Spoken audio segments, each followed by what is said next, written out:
Hi and welcome to this new how-to video which explains how to use the new report features in Spark.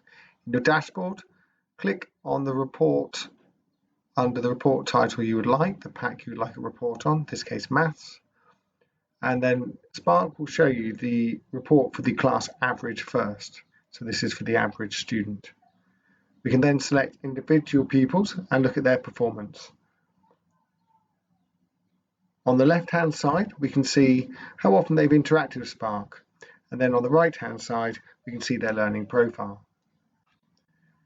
If we look at Jennifer, we can see that she is interacting with Spark 2 to 3 times a week and has learned the knowledge over the past few months. At this point, we could mistakenly think that she's learned the facts and we can simply move on. However, if we then ask the AI to predict Jennifer's future forgetting curve for this pack, we see that this isn't necessarily the case.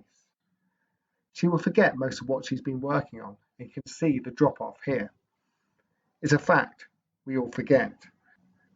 The great thing is we don't actually have to accept this. We can talk to Jennifer and show her that if she were to practice just an average of 3 cards a day in the pack, she would retain her knowledge until September, ready for the new school year.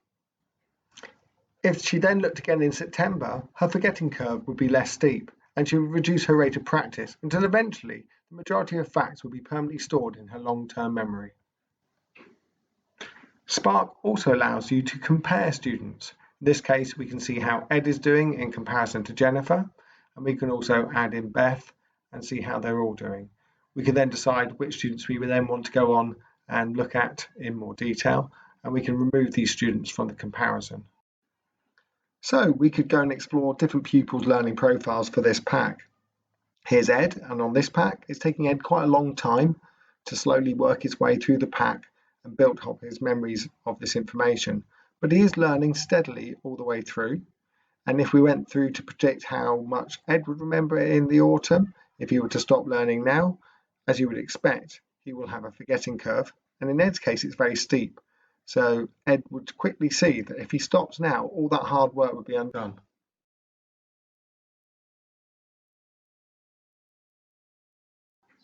So now if we look at Frank's pack here, we can see that he's got a very different spiky learning profile. He's still working hard to learn the facts over time. And if we see his prediction for the September, we can see that he's got a slightly more shallow forgetting curve. So Frank probably doesn't have to work quite so hard to retain this knowledge, but we'll still see that by smaller effort, maybe 1 or 2 cards a day on average, he can retain the knowledge or in fact even learn more. So a really positive conversation with Frank, and maybe not the pack that he should be focusing on at this point. Okay, now let's have a look at Grace. Grace has learned a lot of cards over the time. She's obviously worked really hard, and we can see a really steady increase in the knowledge that she can remember. But again, if Grace were to stop now, she may think she knows all these facts, and at the moment she does. But the nature of forgetting and this honest conversation we need to have with our pupils is that if we do predict using the AI what Grace will probably remember by September, again, she's got a relatively steep forgetting curve because this is the first time she's learned this knowledge. If students and teachers look at the packs of knowledge that they've either assigned or been assigned using these reports, they will be able to prioritise areas that will need more regular revision in order to interrupt the forgetting, and other areas where the forgetting curve is far more shallow and where little revision is required. You can literally see how you learn and forget. The power of this style of reporting is that it shows the plain truth that if you have just learnt something, you're very likely to forget it unless you maintain regular spaced practice.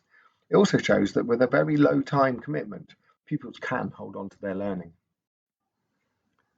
Teachers get to see how their pupils' memory profiles differ from subject to subject and also from one area to another in each subject. This allows teachers to have meaningful conversations with pupils about areas that would benefit from more concerted revision. This empowers both pupils and teachers in an honest learning conversation. There are more reports in the pipeline. We will also be implementing a top 10 report, which will show teachers the top 10 facts that each group forgets for each pack of questions, so that teachers know which facts to quickly go over at the start of a lesson to get the best results for the group. You will also start seeing spot reports appearing for each child and summary tables so you can see your class in one quick view. Okay, and that's it for now on this reporting how-to video.